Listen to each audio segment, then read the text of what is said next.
और प्रभु जी जो है कि हाँ, नाम प्रभु जी का जीतामित प्रभु जी है। और प्रभु जी का जन्म 1954 में महोबा उत्तर प्रदेश में हुआ प्रभु जी का। जब बचपन को जो नाम था वो जय किशन नाम था प्रभु जी का। और प्रभु जी के जो पिता थे वो राम कथा में बहुत ही महान, इस प्रकार से बहुत प्रकांड विद्वान थे, जिससे भक्ति के संस्कार बचपन से ही प्रभु जी के हृदय में अंकुरित हो चुका था। तो प्रभु जी का बहुत गंभीर स्वभाव और हमेशा सत्य की खोज की प्रवृत्ति में रहे बचपन से ही। अगर देखा जाए तो विद्या से वैराग्य की यात्रा की तरफ तो उन्होंने प्रभु जी ने मैकेनिकल इंजीनियरिंग में बीटेक किए प्रभु जी, और आईआईटी कानपुर में प्रभु जी ने एमटेक किया। लेकिन भगवान ने उनके हृदय में भौतिक उन्नति से ऊपर शाश्वत सत्य के प्रभु जी के हृदय में प्यास जगा दिया भगवान ने, और परिणाम योग उन्होंने संसारिक करियर को त्याग करके शुद्ध आध्यात्मिक जीवन का प्रभु जी ने अपना मार्ग चुन लिया। तो प्रभु जी ने बीबीटी मुंबई से शिला प्रभुपाद जी की पुस्तकें मंगा करके बहुत स्वयं गहन अध्ययन करते थे और दूसरों को भी भक्ति का मार्ग दिखाने लगे। और यही पुस्तकें प्रभु जी के दीक्षा से पहले उनके बहुत सारे काफी अध्ययन कर चुके थे। और 1983 में अगर देखा जाए तो पूर्ण आत्मसमर्पण, संसार से भगवत धाम के जाने के प्रस्थान के बारे में देखा जाए तो 1983 से प्रभु जी ने संसार के सारे बंधनों को तोड़ करके इस्कॉन वृंदावन में फाइनली ज्वाइन किए, पूर्ण रूप से भगवान श्री कृष्ण को अपना सर्वस्व अर्पित कर दिए। इसके बाद अस्थायी सेवा के लिए प्रभु जी दिल्ली इस्कॉन स्टाफ पैलेस मंदिर में आए और लगातार राधा पार्षार्थी मंदिर में निरंतर प्रभु जी सेवा करते आ रहे हैं। प्रभु जी की एक अचल निष्ठा की मूर्ति है अखंड मंगल आरती। प्रभु जी की साधना की सबसे विलक्षण विशेषता यह है कि पिछले 40 से अधिक वर्षों से प्रतिदिन मंगल आरती करते आ रहे हैं, 40 वर्षों से ज्यादा। ऑपरेशन हुआ हॉस्पिटल यात्रा के दौरान, यहाँ तक कि कोरोना काल में भी साधना अखंड रहा प्रभु जी का, और खुद प्रभु जी को कोरोना हुआ था लेकिन फिर भी मंगल आरती नहीं छोड़े। इस बात का प्रमाण है कि उनकी भक्ति पर नहीं बल्कि केवल भगवान श्री कृष्ण पर आधारित था उनका जीवन, है ना। और लेखन के बारे में बात किया जाए तो वाणी से नहीं, उनके अनुभूति से निकला शास्त्र है। प्रभु जी के लेखनी शुद्ध विद्वता नहीं बल्कि अनुभूति भक्ति का प्रवाह है। उनकी प्रमुख रचनाएं पुस्तक है, प्रभु जी का नाम है, प्रभु जी की पुस्तक का नाम है श्री भगवान ने किया।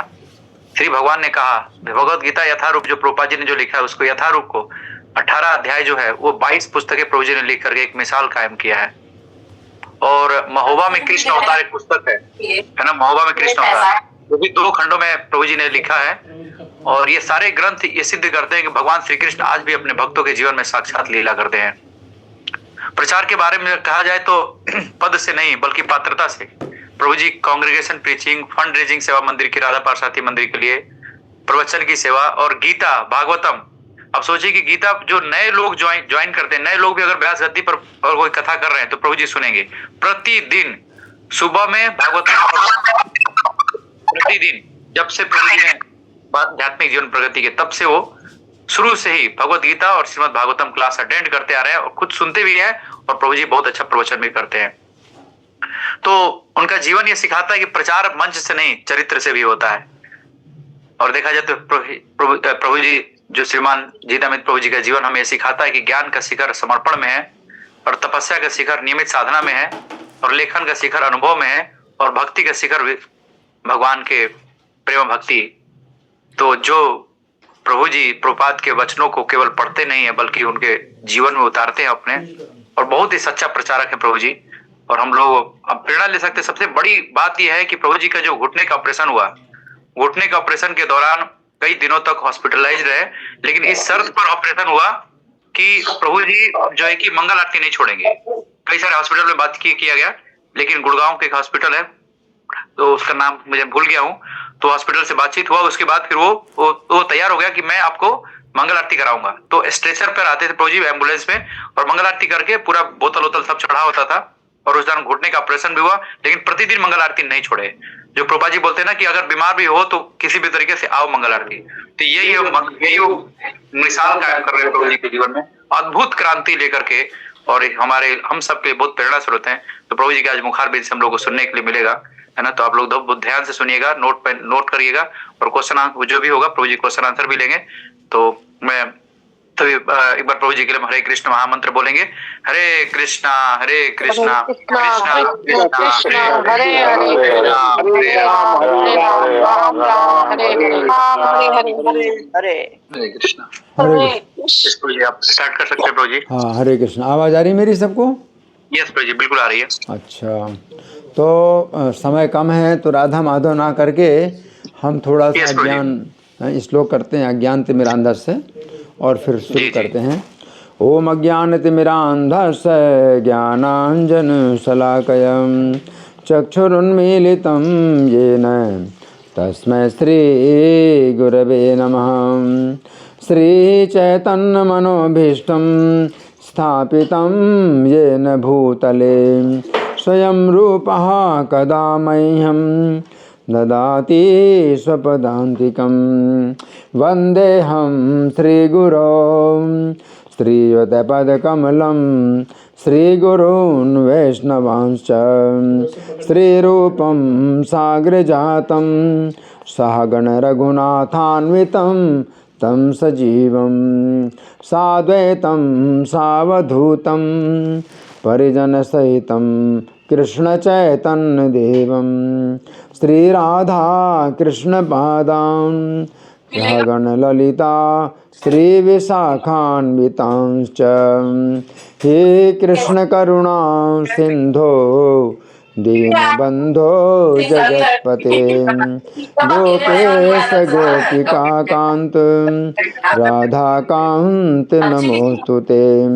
तप्तकाञ्चन गौराङ्गी राधे वृन्दावनेश्वरी वृषभानुसुते देवी प्रणमामि हरिप्रिये। वाञ्छाकल्पतरुभ्यश्च कृपा सिन्धुभ्य एव च पतितानां पावनेभ्यो वैष्णवेभ्यो नमो नमः। जय श्री कृष्ण चैतन्य प्रभु नित्यानंद श्री अद्वैत गदाधर श्रीवासादि गौर भक्त वृंद। हरे कृष्णा कृष्ण कृष्ण हरे हरे, हरे राम राम राम हरे हरे। नमो विष्णुपादाय कृष्णप्रेष्ठाय भूतले श्रीमते भक्तिवेदांत स्वामिनिति नामिने। नमस्ते सरस्वती देवे गौरवाणी प्रचारिणे निर्विशेषा शून्यवादी पाश्चात्य देश तारिणे। हरे कृष्णा। तो मेरे साथ में कौन है? उज्जवल सुंदर प्रभु हैं। कौन है मेरे साथ में? हाँ यस प्रभु जी, मैं हूँ प्रभु जी। हाँ, तो जैसे नैमिषारण्य में 88,000 ऋषियों को सूत गोस्वामी जब कथा सुना रहे थे तो एक ही व्यक्ति को सुना रहे थे, वो थे प्रतिनिधि शौनक ऋषि। तो शौनक ऋषि ही प्रश्न करते थे और सूत गोस्वामी उत्तर देते थे, बाकी सब लोग श्रोता थे। तो इसी प्रकार से कथा के बीच में मैं कुछ पूछूंगा कि आप सुन रहे हैं कि नहीं सुन रहे हैं। उज्जवल सुंदर प्रभु हमारे साथ रहेंगे और बाकी जितने लोग हैं, मैं नहीं जानता कौन सुनता कौन नहीं सुनता, लेकिन हाँ, एक व्यक्ति को मैं सुनाऊंगा, बाकी सब लोग लाभान्वित होंगे। बाद में तो फिर प्रश्न करने का अवसर दिया जाएगा। हाँ, तो प्रश्न करने का अवसर तो सबको दिया जाएगा, लेकिन कथा के बीच में हमारे साथ में उज्जवल सुंदर प्रभु रहेंगे। ठीक है प्रभु? हरि बोल। ठीक है। हाँ, तो आज हम जो है पाठ कर रहे हैं, कृपया पुस्तकों का वितरण कीजिए। प्रभुपाद लीलामृत में प्रकरण संख्या 45 है और ये घटना जनवरी 1972 की है। किस समय की है प्रभु? 1972 की। 1972 कौन सा महीना? जनवरी। जनवरी 1972 का महीना है, जनवरी का महीना है और वर्ष है 1972 है। श्रील प्रभुपाद ने जगदीश को लिखा, है ना। तो जगदीश उनके भक्त हैं। ऐसा विदेशी भक्तों को जो है प्रभुपाद ने सब आध्यात्मिक नाम दिए हैं। तो एक भक्त है जिनका नाम है जगदीश। तो प्रभुपाद ने जो लिखा, अगर किसी भक्त को प्रभुपाद लिखते भी हैं कुछ है या किसी को आदेश देते हैं, तो ये जो प्रभुपाद का लिखना है या आदेश देना है, ये सब हर समय के लिए और हर भक्त के लिए है। प्रभुपाद अगर किसी भक्त को कोई भी आदेश देते हैं तो ये जो बात होती है प्रभुपाद की, वो हर समय के लिए होती है और हर व्यक्ति के लिए होती है। तो प्रभुपाद ने क्या लिखा था, मेरी पुस्तकों के वितरण की नई विधियों के बारे में तुम्हें हमेशा सोचते रहना चाहिए।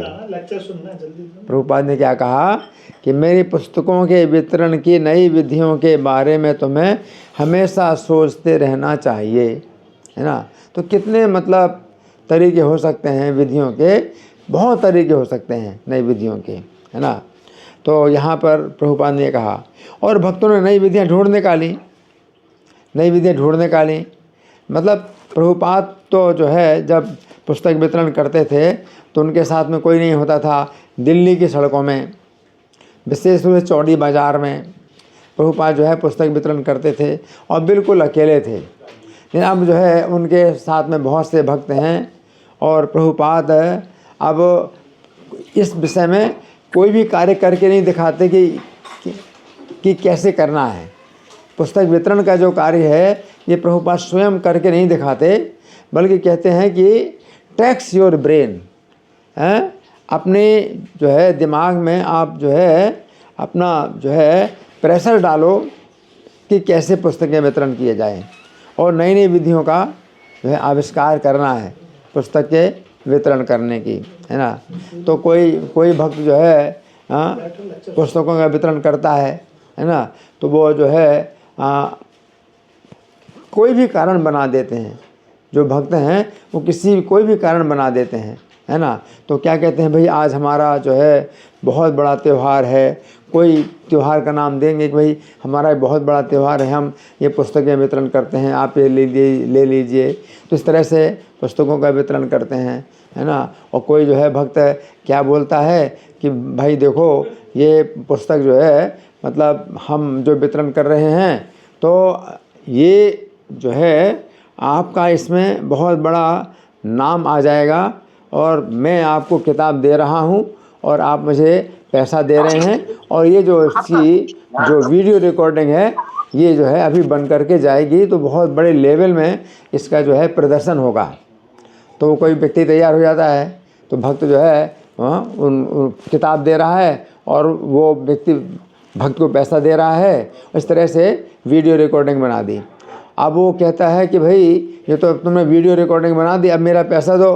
तो बोले अब पैसा आप कैसे दें, क्योंकि इतनी बड़ी जो है मतलब जनसंख्या में जब आप रिकॉर्डिंग जाएगी, है ना, तो फिर वो तो झूठा हो जाएगा मामला। अगर आप पैसा लोगे तो आप पैसा कैसे ले सकते हो, है ना। तो इस तरह से भक्त लोग जो है अनेक प्रकार के जो है अपनी जो युक्तियां हैं वो निकालते हैं, चालाकी निकालते हैं। तो किसी प्रकार से इससे कहते हैं ये न केन प्रकारेण, है ना। तो जैसे रूप गोस्वामी ने कहा ये न केन प्रकारेण मना कृष्ण निवेशयेत, कि जिस किसी प्रकार से भी मन को कृष्ण में लगाया जाए। तो एक तो ये तरीका है कि भाई मन को किसी प्रकार से भी कृष्ण में लगाया जाए। तो यहाँ जब पुस्तक वितरण का जो कार्यक्रम होता है इसमें हम कह सकते हैं कि ये न केन प्रकारेण पुस्तकम हस्ते निवेशयेत, कि पुस्तक को हाथ में दे दो किसी के, जिस किसी प्रकार से भी पुस्तक किसी के हाथ में दो और किसी के हाथ में चली जाए किताब, है ना।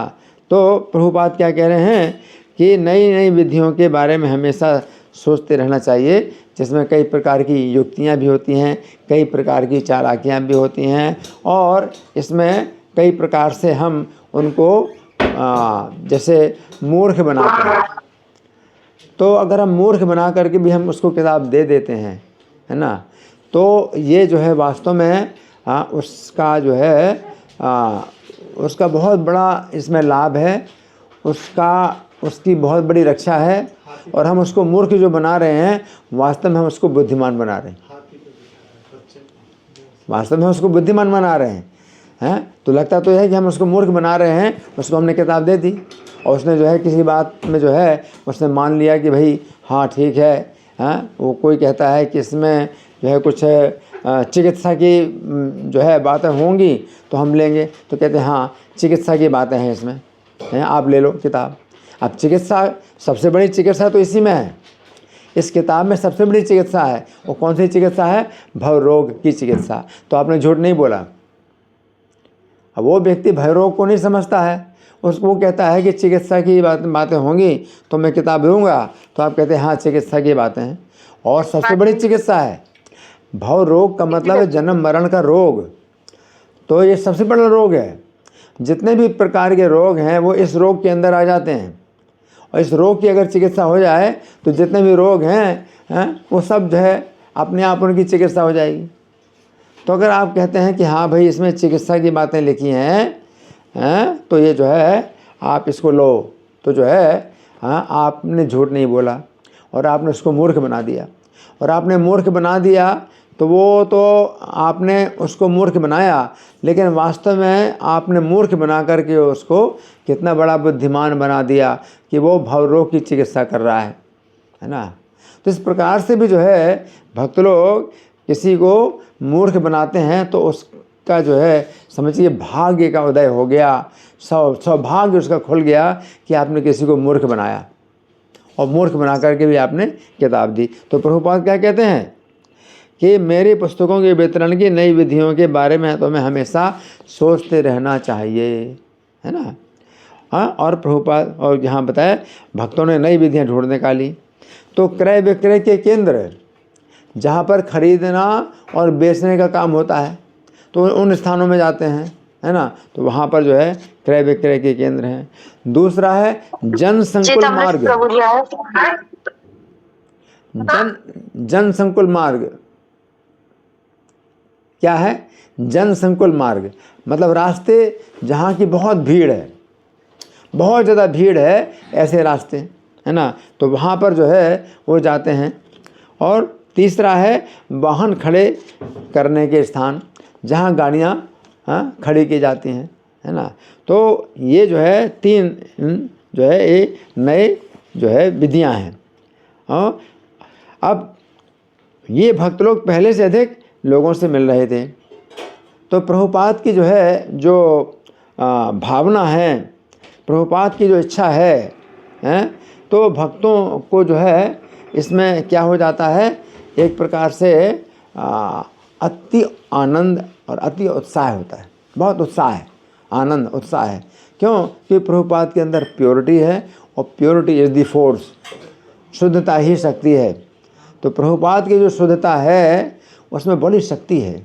तो प्रभुपाद जब चाहते हैं कि मेरी पुस्तकों ज़्यादा से ज़्यादा वितरण हो, ज़्यादा से ज़्यादा, तो प्रभुपाद के अंदर जो भावना है वो इस प्रकार की भावना है कि कैसे इन सब जो भौतिकवादी मायाबद्ध जीव हैं इनकी कैसे रक्षा हो, माया के बंधन से कैसे छूटें। तो प्रभुपाद जब इस तरह की बातें बोलते हैं तो भक्तों के अंदर जो शक्ति आती है, उत्साह आता है ना। तो फिर आगे जन संकुल मार्गों और क्रय विक्रय केंद्रों में प्रवेश करने से भक्तों की पहुंच अमेरिकी समाज के हृदय स्थल तक हो गई, है ना। हृदय, अमेरिका का जो हृदय है वहाँ पर भक्त लोग जो है पहुँच गए, है ना। तो कौन सा है? जन संकुल मार्ग मतलब बहुत जहाँ जो है भीड़ होती है, ऐसे रास्ते जो कि संकरे रास्ते हैं और बहुत लोग आने जाने वाले हैं। और क्रय विक्रय केंद्र जहाँ पर कि खरीदने का और बेचने का काम किया जाता है। तो अमेरिकी समाज के हृदय तक भक्तों की पहुँच हो गई। तो भक्त लोग कहाँ पहुँच गए? अमेरिका के हृदय में पहुँच गए, अमेरिका के हृदय में पहुँच गए।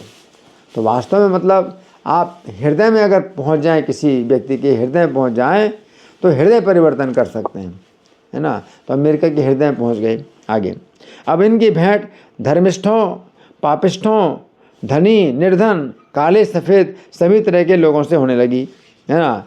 तो चाहे धार्मिक हो, और धार्मिक कितना धार्मिक कि धर्म में निष्ठित है, धर्मिष्ठ है, धर्म में बड़ी निष्ठा है ना, उसको भी पुस्तक देते, क्योंकि उनको भी पुस्तक की आवश्यकता है, क्योंकि धर्म की निष्ठा पर्याप्त नहीं है जब तक कि उसको आध्यात्मिक ज्ञान ना प्राप्त हो, है ना।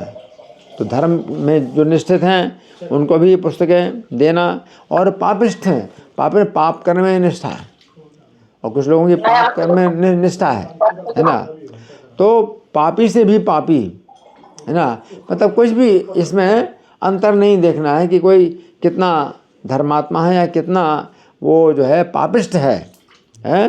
तो सबको बराबर जो है तरीके से पुस्तक वितरण देना है, क्योंकि चाहे धर्म से बहुत अधिक जो है वो निष्ठित हो, परंतु वो धर्म जो है वो परम धर्म को नहीं जानता, जिसमें कि भगवान कहते हैं सर्वधर्मान परित्यज्य मामेकम शरणम व्रज। तो जितने भी धर्म सबका त्याग करके मेरी एक शरण में आओ। तो इस प्रकार से अगर कोई व्यक्ति धर्म का भी पालन करता है तो वो भी एक प्रकार से पाप ही है, क्योंकि जब तक कृष्ण की शरण में नहीं आता तब तक वो पापों से मुक्त नहीं हो सकता। इसलिए भगवान कहते हैं कि सब धर्मों को त्याग करके मेरे शरण में आओ तो मैं तुम्हें सब पापों से मुक्त कर दूंगा। क्योंकि कितने कोई भी धर्म हो, लेकिन वो पापों से आपको मुक्त नहीं कर सकता जब तक कि आप कृष्ण की शरण में ना जाएं। तो सबसे बड़ा धर्म है कृष्ण की शरण में जाना। तो धर्मिष्ठों और पापिष्ठों, तो वो जो है वो धर्म में भी जो है बहुत अगर पारंगत है ना, और कोई पापों में पारंगत है, लेकिन कोई अंतर नहीं। जब तक कृष्ण की शरण में नहीं आता है तब तक वो जो है बंधा हुआ है। अगर वो स्वर्ग भी जाता है, अगर धर्म के द्वारा कोई व्यक्ति स्वर्ग में भी जाता है तो स्वर्ग में भी जन्म मरण का बंधन है, कष्ट है। तो इसका मतलब क्या है, स्वर्ग, और पापी है नरक में जाता है। तो धर्मात्मा स्वर्ग में जाता है और पापी नरक में जाता है, लेकिन स्वर्ग हो या नरक हो, लेकिन क्या है, ये जन्म मरण का बंधन है ना। इसी प्रकार से धनी और निर्धन कोई अंतर नहीं है। चाहे धनी से धनी आदमी हो, लेकिन वो भी जो है कष्ट में है, जन्म मरण बुढ़ापा बीमारी के कष्ट में वो भी धनी है, और निर्धन है वो भी। और कुछ मामलों में धनी सुखी है और पापी दुखी है, निर्धन दुखी है। और कुछ मामलों में निर्धन सुखी और धनी दुखी है। क्योंकि धनी के पीछे बहुत लोग जो है पीछे पड़े रहते हैं चमचागिरी करने के लिए, और धनी के लिए बहुत से जो है लूटने के जो है संभावना होती है कि उसका धन लूटा जाएगा। धनी के लिए बहुत संभावना होती है कि कोई जान से मार डालेगा। तो इस मामले में निर्धन ज़्यादा सुरक्षित है। तो धनी को कई प्रकार की सुविधाएं हैं, तो दूसरी प्रकार की सुविधाएं, और जो निर्धन है उसको दूसरी प्रकार की सुविधाएं और जो है असुविधाएं कुछ दूसरी प्रकार की हैं। तो चाहे धनी हो चाहे निर्धन, प्रत्येक व्यक्ति को कृष्ण का संदेश दिया जाए। और काले और सफ़ेद, चाहे काले रंग के हैं लोग चाहे सफ़ेद रंग के लोग हैं, कोई अंतर नहीं। जो सफ़ेद रंग के लोग हैं वो मानते हैं कि भाई हम ज़्यादा उन्नत हैं या हम ज़्यादा सुखी हैं, और काले लोग जो है दुखी हैं। लेकिन काले लोग जो है दूसरे मामले में सुखी हैं उनकी तुलना में जो गोरे हैं। जो गोरे हैं वो दूसरे मामलों में सुखी हैं उनकी तुलना में, लेकिन दुखी सब हर कोई जो है दुखी है। तो सभी तरह के लोगों से भक्तों की भेंट होने लगी, यानी पुस्तक वितरण करने लगे। आगे ये भक्त लोग पुस्तकों के भारी गट्ठर ढोड़ते थे। बड़े बड़े भारी जो है पुस्तकों के जो गट्ठर है खुद ही उठाते थे। जैसे प्रभुपाद चौड़ी बाजार में किताब का जो गट्ठर है, वो कागज़ का गट्ठर है, वो अपने कंधे में उठा करके चलते थे। तो अभी जो है प्रभुपाद के शिष्य लोग जो है पुस्तकों के गट्ठर अपने कंधे में उठा करके चल रहे हैं, और उस साहित्य का वितरण करते रहे जो उनकी समझ में सभी समस्याओं का समाधान करने वाला था। वो कौन सा साहित्य है? जो प्रभुपाद का साहित्य, प्रभुपादस्य साहित्यम। प्रभुपाद का जो साहित्य है वो कैसा है कि सभी समस्याओं का समाधान करने वाला है। चाहे धनी हो उसकी समस्याओं का भी समाधान करेगा प्रभुपाद का साहित्य, और जो निर्धन व्यक्ति है उसकी समस्याओं के समाधान करेगा प्रभुपाद का साहित्य, और जो धार्मिक है उसकी समस्याओं का भी समाधान करेगा प्रभुपाद का साहित्य, और जो पापी है उसकी समस्याओं का भी समाधान करेगा ना।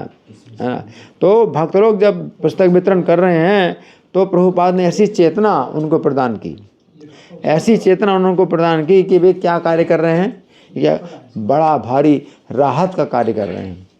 कोई जैसे दुर्घटना का स्थान हो, दुर्घटना स्थल में कोई व्यक्ति जाता है और राहत का काम कर रहा है ना।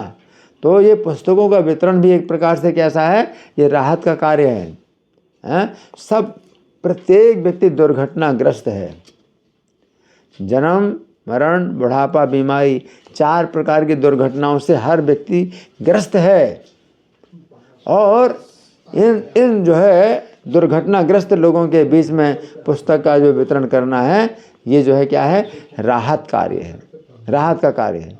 तो भक्त लोग जो है इस भावना से, प्रभुपाद ने उनके अंदर ऐसी भावना भर दी कि वे जो है एक बहुत बड़ा राहत कार्य कर रहे हैं। जैसे मान लो किसी बड़े भारी बाजार में आग लग गई तो लोग जो है मतलब उसमें जले हुए हैं और जो है तड़प रहे हैं इधर उधर, तो उनको जो है जब दवाई लगाई जाती है, मरहम लगाया जाता है तो उनको राहत मिलती है। तो इसी प्रकार का जो है पुस्तकों का वितरण है कि ये कार्यक्रम जो है जन्म मरण बुढ़ापा बीमारी के जो दुर्घटना से ग्रस्त लोग हैं उनको जो है क्या हो रहा है, राहत मिल रही है ना। तो आगे भक्त खरीदारों को भौतिक शक्ति के चलते फिरते शिकारों के रूप में देखते हैं, है ना।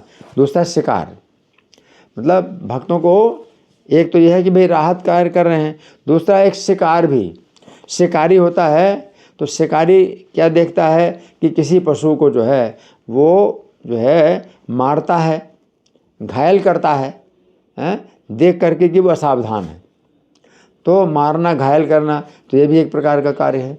पुस्तकों का जो वितरण है ये भी ऐसा है कि वे लोग जो है ये पुस्तकों का जो ये जो कार्यक्रम है तो उससे वे बिल्कुल अनजान हैं, उन्हें कुछ पता नहीं है, और वो सोचते हैं कि हम इस जो अपनी भौतिक दुनियादारी है इसमें अपने को सुरक्षित समझते हैं।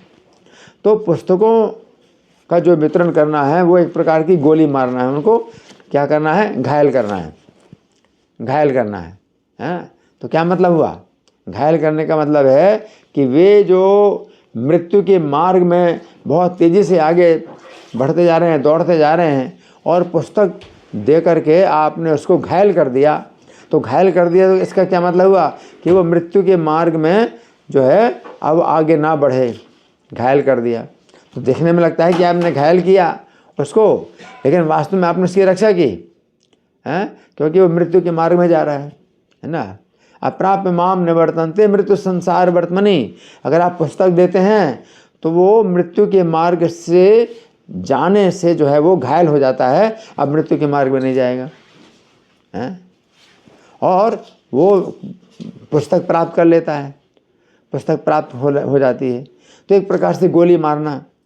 तो जो पुस्तक वितरक लोग हैं वो कैसे हैं, वो अपने को सोचते हैं कि वो गोली मार रहे हैं, किताब जो है उनको दे करके किताब की गोली मारते हैं, और किताब की गोली मारते हैं, घायल हो जाते हैं, तो मृत्यु के मार्ग से जो है अब उनका जाना वो जो है अब जा नहीं सकते हैं, घायल कर दिया आपने।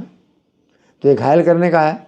तो यहाँ प्रभुपाद के जो शिष्य हैं वो क्या सोच रहे हैं कि वो शिकारी की तरह हैं, और ये जो है जो शिकार हैं वो शिकार करते हैं, ऐसे लोगों का शिकार करते हैं जो कि जा रहे हैं मृत्यु के मार्ग में और दौड़ते जा रहे हैं, बहुत तेज़ी से दौड़ रहे हैं नरक की ओर बहुत तेज़ी से दौड़ रहे हैं, घायल कर देते, गोली मार के घायल कर दिया है ना।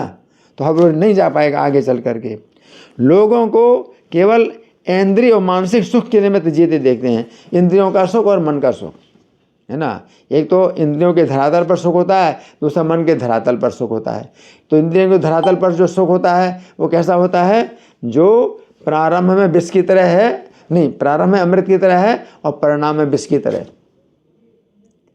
है। यह तदग्रे विषमे परिणामे अमृत, यह विषयेंद्रिय संयोगात यह तदग्रे अमृतोपमम। जो विषयों का इंद्रियों के साथ जो संयोग है वो प्रारंभ में अमृत की तरह लगता है और परिणाम में विषम, और परिणाम में विष की तरह होता है। तो ये इंद्रियों का सुख है। तो इंद्रियों के सुख के निमित्त जीते हैं, या मानसिक सुख। मानसिक सुख का मतलब है कि भविष्य की जो है कल्पनाएं करते हैं कि मैं सुखी हो जाऊंगा, वो मानसिक सुख है ना। तो इसी में मतलब वो जो है मन के लड्डू खाते हैं कि मैं सुखी हो जाऊंगा। तो इंद्रियों के सुख और मन के सुख के लिए ही केवल जीते हैं। तो प्रभुपाद जो है क्या कहते हैं कि मतलब यहाँ बताया गया है कि वर्णन किया गया है कि ये जो है भक्त लोग जो है उनका शिकार करते हैं।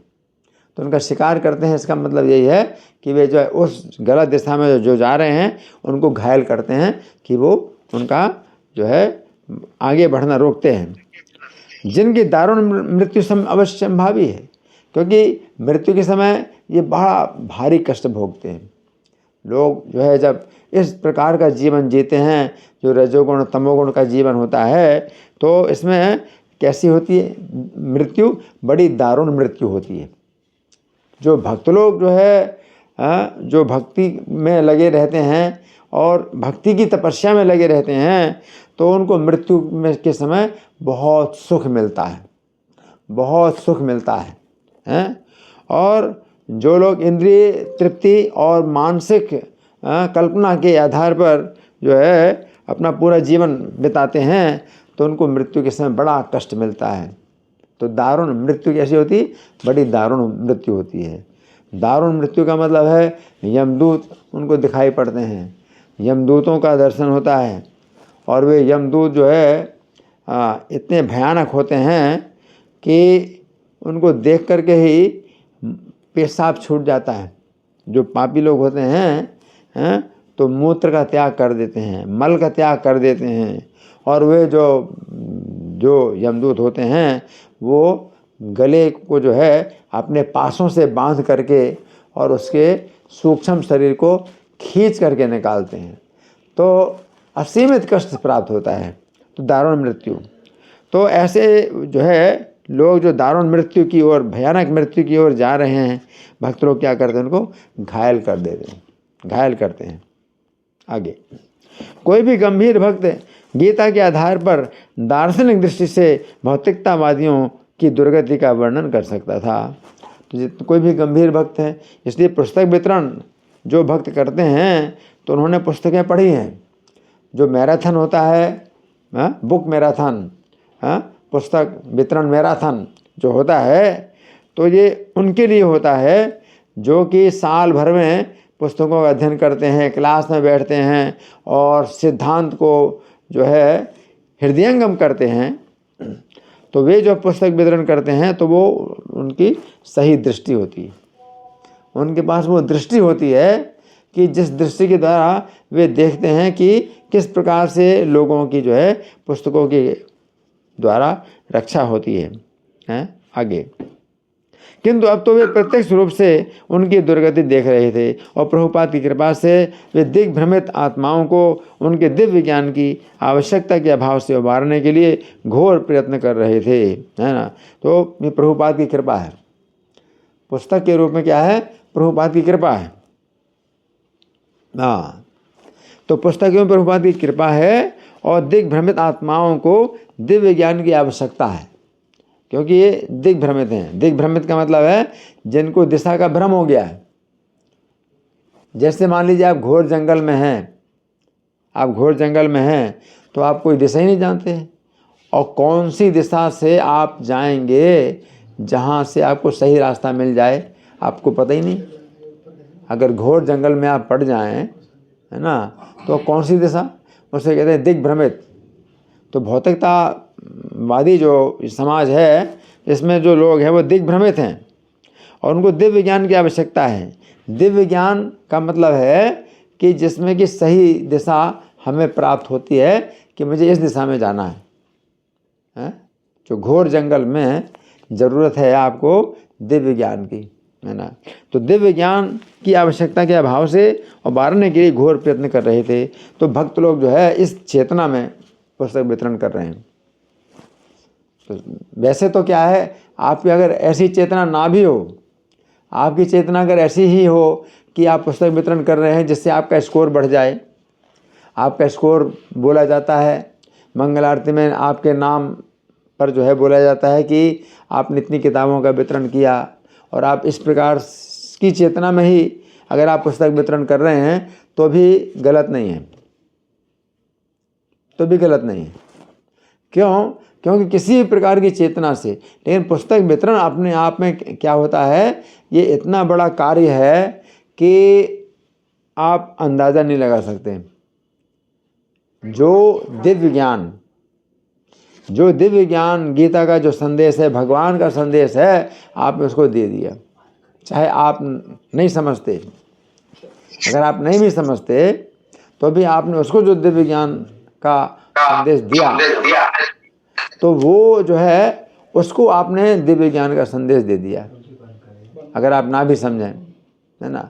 इसलिए भक्तों को हमेशा प्रोत्साहन दिया जाता है, चाहे आप सही चेतना में हो और चाहे आप दूसरी प्रकार की चेतना, भौतिक चेतना की आपका स्कोर बढ़ जाए।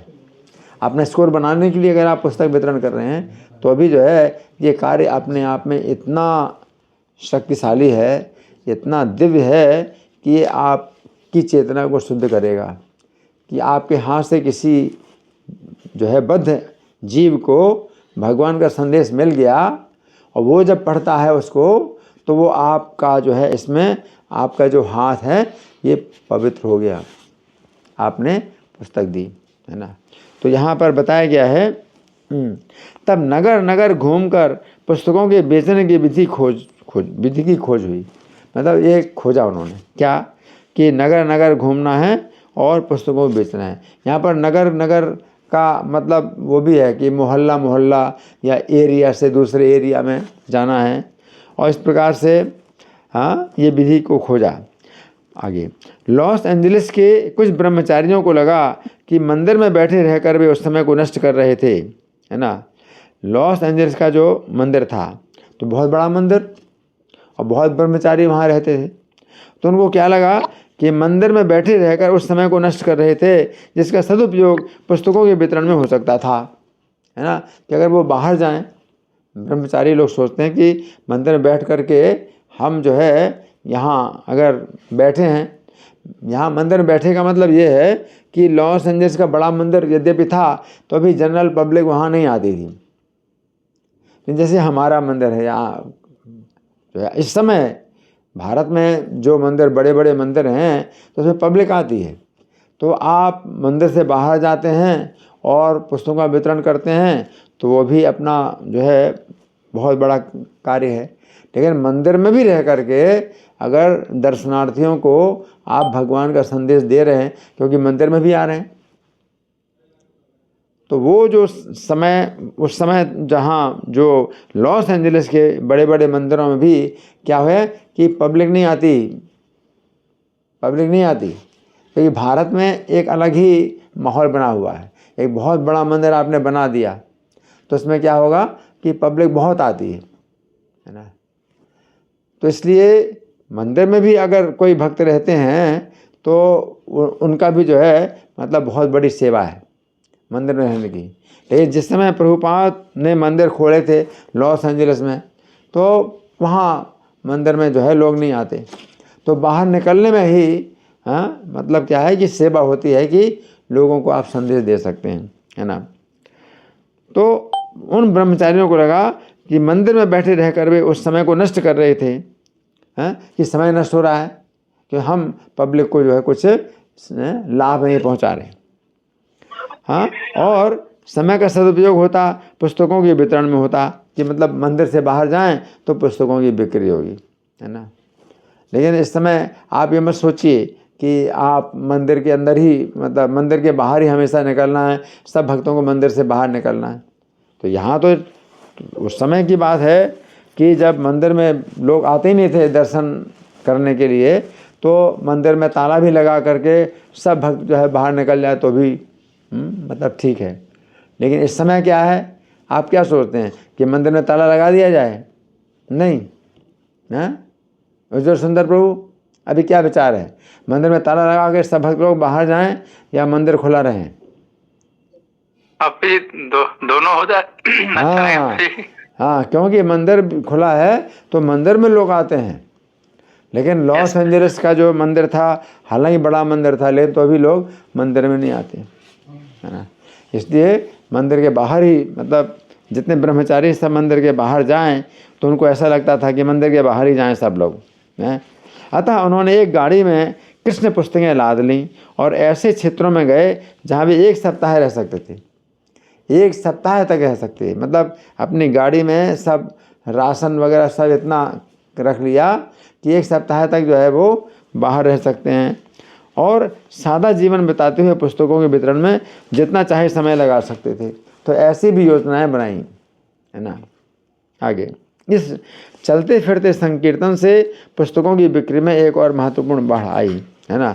तो ये जो है चलता फिरता संकीर्तन, संकीर्तन शब्द जो है ये प्रभुपाद ने दिया है, किसको?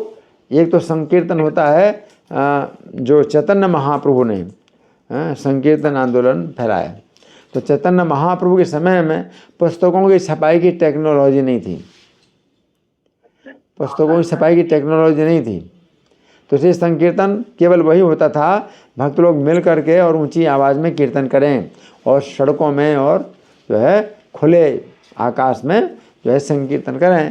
तो केवल एकमात्र वही संकीर्तन था।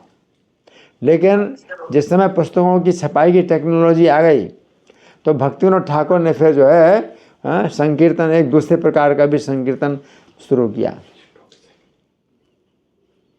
तो जब भक्त लोग जो है सड़कों में जब संकीर्तन करते हैं तो एक साथ मिलकर के संकीर्तन करते हैं, तो बहुत से भक्त मिलकर के और अपनी सम्मिलित आवाज़ में संकीर्तन करते हैं, तो संकीर्तन कहलाता है।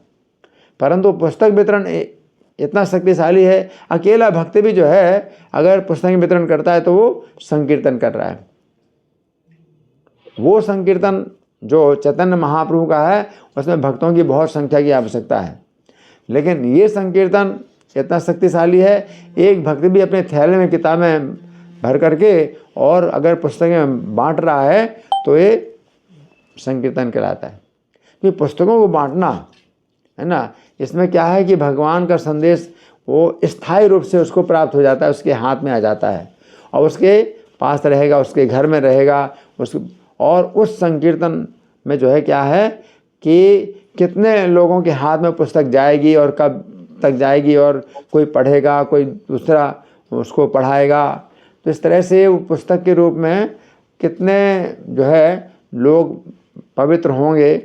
तो इसलिए ये बड़ा शक्तिशाली संकीर्तन है। तो यहाँ पर बताया गया है चलता फिरता संकीर्तन। जो बस है, गाड़ी है, उसमें भक्त लोग जो है पुस्तकें रखते हैं, तो चलता फिरता संकीर्तन तो बहुत ये शक्तिशाली कार्यक्रम था, हैं। तो इसमें क्या हुआ, पुस्तकों की बिक्री में बड़ी बाढ़ आ गई, क्योंकि चलती फिरती जो है गाड़ी है और भक्त लोग संकीर्तन करते हैं, तो बहुत अधिक मात्रा में, बहुत अधिक संख्या में किताबों की बिक्री हुई। क्योंकि इससे ऐसा वातावरण उत्पन्न हुआ जिसमें भक्त अपने कार्य में पूरे तन मन से लग सकते थे। ये नया कार्यक्रम शीघ्रता से इस्कॉन की दुनिया में फैल गया, है ना। तो ये था तो लॉस एंजल्स में प्रारंभ हुआ। लॉस एंजल्स के भक्तों ने ये कार्य जो है एक नया शुरू किया। तो प्रभुपाद ने कहा था कि हमेशा नई विधियों के बारे में सोचो पुस्तक वितरण की। तो एक नई विधि उन्होंने जो है क्या किया, निकाली। क्या कि बस में जो है कई भक्त जो है मतलब रहते हैं और एक सप्ताह तक जो है वो मंदिर से बाहर ही रहते हैं और पुस्तकें वितरण करते हैं, है ना। श्रील प्रभुपाद को ये पसंद आया, तो प्रभुपाद को जो है बहुत अच्छा लगा। ये जो कार्यक्रम था प्रभुपाद को बहुत अच्छा लगा, है ना। तो अभी हमने यहाँ तक जो पाठ किया है, तो ये जो पुस्तक वितरण का कार्यक्रम है ये संकीर्तन, इसको संकीर्तन कहते हैं, है ना।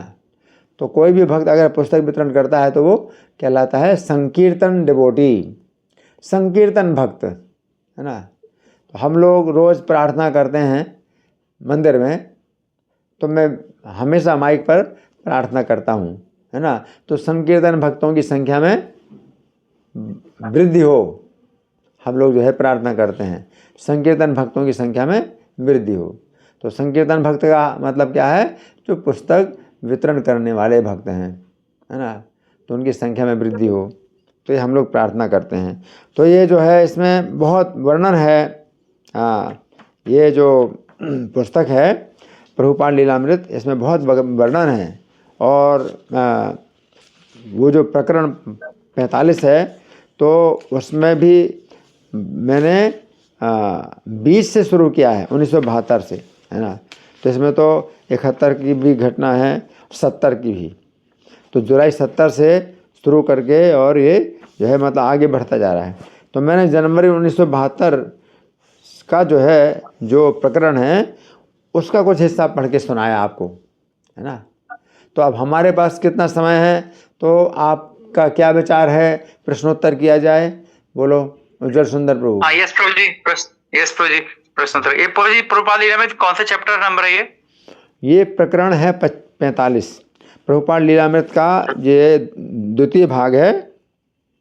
प्रभुपाद लीलामृत का द्वितीय भाग है और प्रकरण 45 नाम है कृपया पुस्तकों का वितरण कीजिए। यस प्रभु जी। ये प्रकरण ठीक है। तो आप जिस भी भक्त को प्रश्न पूछना वो हैंड रेस कर सकते हैं।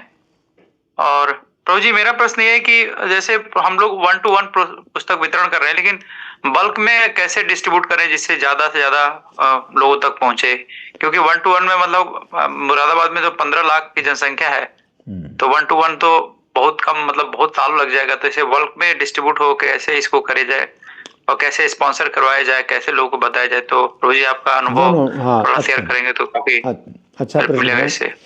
देखिए 1 to 1 पुस्तक वितरण करने का भी अपना बड़ा जो है महत्व है, क्योंकि भक्त अपने हाथ से पुस्तक देता है किसी दूसरे व्यक्ति हाथ में, और भक्त जो है जो उसने जीवन समर्पित किया है, तो हरि नाम के प्रचार में जीवन समर्पित किया है या पुस्तकों के वितरण में जीवन समर्पित किया,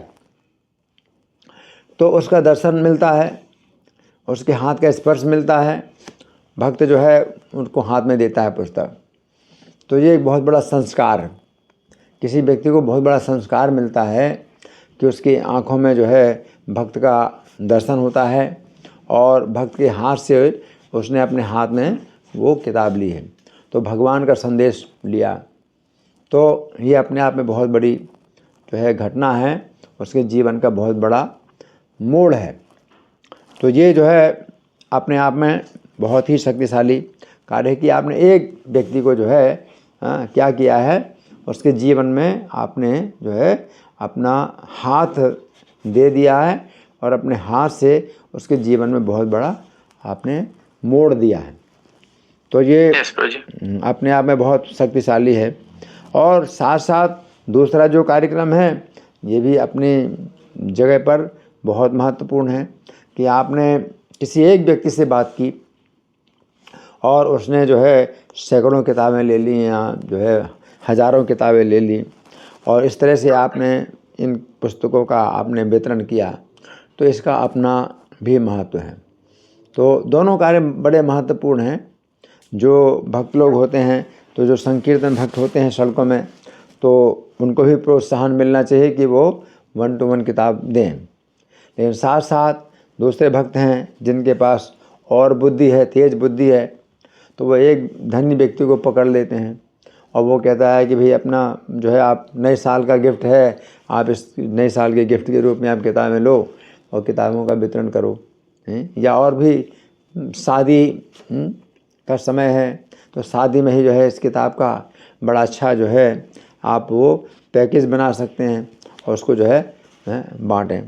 तो कभी ऐसा भी हुआ था कि उन्होंने जो है किताब, जो हमारी गीता की किताब जो है, उन्होंने क्या किया, दर्जी से जो है गीता की किताबों के जो है कपड़े के उन्होंने वो बनाए, आवरण बनवाए, जो कि उसकी किताब को कपड़े के अंदर रख देते हैं और फिर उसमें कपड़े का जो रस्सी होती है उसको चारों तरफ लपेट देते हैं और वो देते हैं। तो वो धार्मिक पुस्तकें इस तरह पहले ऐसी भी रखी जाती थी कि कपड़े का एक थैला बनाया जाए और थैले में किताब डाल करके और फिर जो है वो जो है कपड़े का ही रस्सी होती है उसको चारों तरफ से लपेट देते हैं। तो बहुत अच्छी लगती है देखने में। और कभी कभी ऐसा भी है कि गत्ते के बॉक्स जो है बनाए जाते हैं, तो गत्ते के बॉक्स बना करके उसमें डाल करके और फिर गिफ्ट के रूप में दिया जाता है। तो इस तरह से आप लोगों को जो है प्रचार कर सकते हैं कि भाई ये जो है मतलब कार्यक्रम भगवत गीता के वितरण का है। लोग ऐसे भगवत गीता की किताब नहीं पढ़ेंगे और ये उनके घर में पहुंचा दी जाती है। अब इस तरह से अगर आप घर में पहुंचा देते हैं किसी को गिफ्ट के रूप में और शादी का ही मतलब एक तोहफा है इस रूप में पहुंचा देते हैं, तो वे इस पुस्तक का चाहे महत्व ना समझें, लेकिन पुस्तक उनके घर में जो रखी रहती है तो कोई दूसरा व्यक्ति उनके घर में आता है, वो देखता है और वो उठाता है, वो खोलता है, वो पढ़ता है, लाभान्वित होता है। और जिस व्यक्ति ने ले ली उसने पैसा तो दिया नहीं, उसको जो है गिफ्ट के रूप में मिल गई, तो उसने थोड़ा सा देखा और फिर उसने सोचा कि नहीं कोई काम की नहीं है, रख दिया। तो इस तरह से वो जो है नहीं पढ़ता है और किताब रखी रहती है। लेकिन वो किताब अपने आप में उस स्थान को पवित्र करती है जहाँ पर वो रखी हुई है, और जिस व्यक्ति ने ली थी तो उसके पाप जो है धीरे धीरे जब कम होने लगते हैं तो वो फिर किताब को दोबारा देखता है तो कुछ आकर्षण होता है, फिर दूसरी बार तीसरी बार और आकर्षण होता है, थोड़ा पढ़ता है फिर बंद कर देता है। कभी किताब में चित्र देखा फिर किताब बंद कर देता है। तो इस तरह से उसको 6 महीने या 1 साल में भी वो क्या होता है कि थोड़ा थोड़ा उसको जो है वो जुड़ने लगता है ना। तो ये चीज़ जो है मतलब अपने आप में बहुत दिव्य है कि पुस्तकों का वितरण दोनों प्रकार से किया जाए।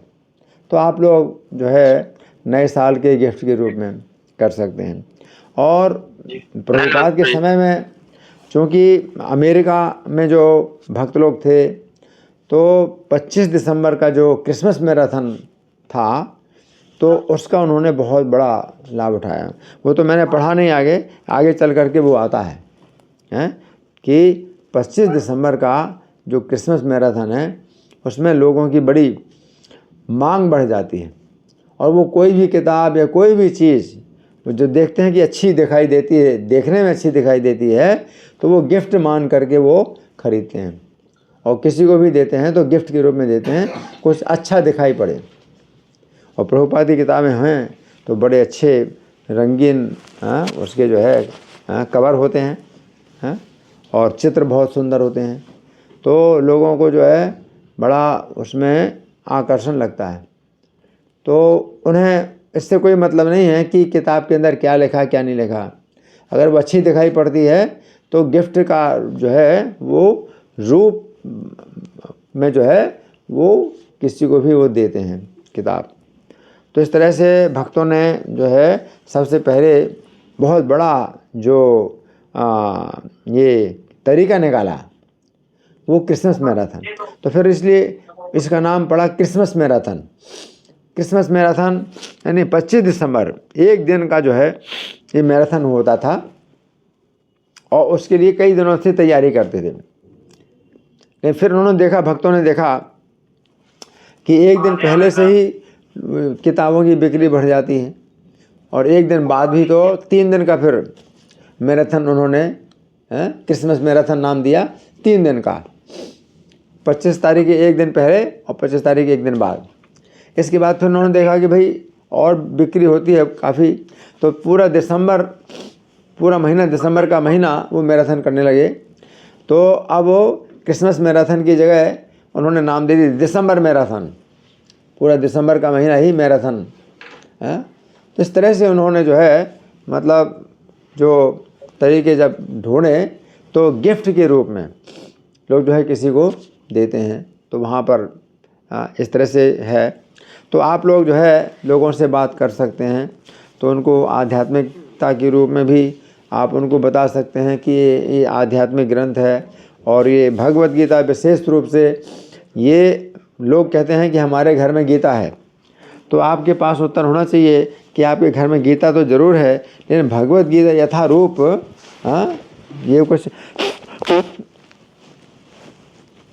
ये कुछ अलग है। आपके पास गीता तो ज़रूर है, लेकिन भगवत गीता यथारूप कुछ अलग चीज़ है जो कि सबके पास नहीं होती है। भगवत गीता तो बहुत सी हैं, गीता प्रेस गोरखपुर की गीता, बड़ी मोटी मोटी गीता भी है वहाँ पर, गीता प्रेस गोरखपुर की, लेकिन उसमें जो है परंपरा के द्वारा ये व्याख्या नहीं आती है। और गीता में भगवान कहते हैं एवं परंपरा प्राप्तम एवं राजर्षियों विदुः, कि परंपरा के द्वारा जब ज्ञान प्राप्त हुआ तो राजर्षियों ने इसको जो है जाना, इसको समझा। तो परंपरा की आवश्यकता है हमको, है ना। और ये हमारी जो गीता है भगवत गीता, इसमें परंपरा बताई गई है। भगवान कृष्ण से इसकी परंपरा शुरू हुई है। तो गीता भगवान ने सुनाई स्वयं, और भगवान से ही जो परंपरा शुरू होनी चाहिए। और वो परंपरा कैसी होनी चाहिए? अटूट परंपरा। अटूट का मतलब है बीच में ना टूटी हुई हो। तो हमारे 32 आचार्य हैं, भगवान कृष्ण से प्रारंभ करके और प्रभुपाद तक हमारे 32 आचार्य हैं कि जो कि परंपरा में हैं, और कहीं बीच से कोई वो टूटी हुई नहीं है, परंपरा कहीं टूटी नहीं है। तो फिर संदेश जो आता है गीता का, जो गीता की व्याख्या आती है, वो आती है बिल्कुल सही और शुद्ध रूप में। लेकिन जो दूसरी गीताएं हैं, चाहे गीता प्रेस गोरखपुर की हो या कहीं की भी हो, तो उसमें जो है वो परंपरा नहीं दी गई। तो कोई विद्वत्ता के आधार पर गीता की व्याख्या करता है, लेकिन उससे कोई व्यक्ति भक्त नहीं बनता। तो हमें जो है भगवत गीता की जो परंपरा है उस पर हमें जोर देना चाहिए कि हमारी जो गीता है ये यथारूप है। इसको नाम यथारूप क्यों दिया गया है? क्योंकि ये परंपरा के द्वारा इसमें जो व्याख्या प्राप्त हुई है। तो किसी व्यक्ति को अगर आप ऐसे समझाते हैं, और फिर कभी ऐसा भी दिखा सकते हैं कि उनके पास कोई गीता है मान लीजिए, तो आप कहेंगे ठीक है आप ये श्लोक निकालो, भगवत गीता के दूसरे अध्याय का 12वां श्लोक निकालो। तो गीता के जो है दूसरे अध्याय का 12वां श्लोक है ना, तो उसमें आप कहेंगे भाई इनकी व्याख्या पढ़ो, इनकी व्याख्या क्या है, और फिर हमारी गीता की व्याख्या पढ़ो। तो उसमें क्या है कि बिल्कुल सीधा है ना, उसको अंतर पता चलेगा कि हमारी गीता में प्रभुपाद ने जो व्याख्या की है वो किस तरह से गहराई में, और हमें जो है उसका जो आधारभूत ज्ञान है वो हमें प्राप्त किस तरह से होता है वो पता चलता है। और जो दूसरी गीता है उसमें जो है वो कुछ मायावादी सिद्धांत, जिसमें कि मतलब हम जो है उसको पढ़ करके कोई भी भक्त नहीं बनेगा, कोई भी नहीं समझेगा जो भगवान वास्तव में कह रहे हैं। तो इस तरह से आप जो है अंतर दिखा सकते हैं कि आपने ये गीता जो पढ़ी है और इस गीता को अगर आपने बांटा भी है तो उससे जो है लोगों का हित नहीं होता है। क्योंकि भगवान गीता में जो चरम उपदेश दे रहे हैं कि सब धर्मों का त्याग करके मेरी शरण में आओ, तो वो चरम उपदेश जो है प्रत्येक श्लोक में वो छिपा हुआ है। और जो भगवत गीता तथारूप है उसमें प्रत्येक श्लोक की व्याख्या में ये चरम उपदेश की जो है उन्होंने बात डाली है। तो इसलिए गीता का कोई भी अध्याय, भगवत गीता यथारूप में कोई भी अध्याय पढ़ता है कोई व्यक्ति, तो उससे क्या होता है, वो कृष्ण की शरण में आता है ना। तो गीता का जो उद्देश्य है वो ये है कि हम कृष्ण की शरण लें, सब धर्मों को छोड़ के कृष्ण की शरण लें। तो जहाँ प्रत्येक श्लोक में और प्रत्येक अध्याय में अगर ये बात आती है तो वो सही दिशा मतलब हमें प्राप्त होती है। तो भगवद गीता यथा रूप से हमें सही दिशा प्राप्त होती है। तो आप उनको जो है अपने जो है तर्कों के द्वारा आप उनको अगर आश्वस्त कर लें कि भगवद गीता यथा रूप में और जो दूसरी गीता है उसमें ज़मीन आसमान का अंतर है और आप जो है धनी व्यक्ति हैं, तो आप जो है कम से कम 100 गीता लीजिए, कम से कम 1000 गीता लीजिए हैं, और आपके द्वारा जो है अगर इतने लोगों की रक्षा होगी, अज्ञान से रक्षा होगी, नरक में जाने से रक्षा होगी, तो आप सोचिए कि आपकी कितनी रक्षा होगी। आपने इतने लोगों की रक्षा की है गीता का दान करके, गीता का वितरण करके, तो आपकी कितनी रक्षा होगी, है ना। तो ये जो है मतलब बहुत बड़ी इसमें क्या है, शक्ति है।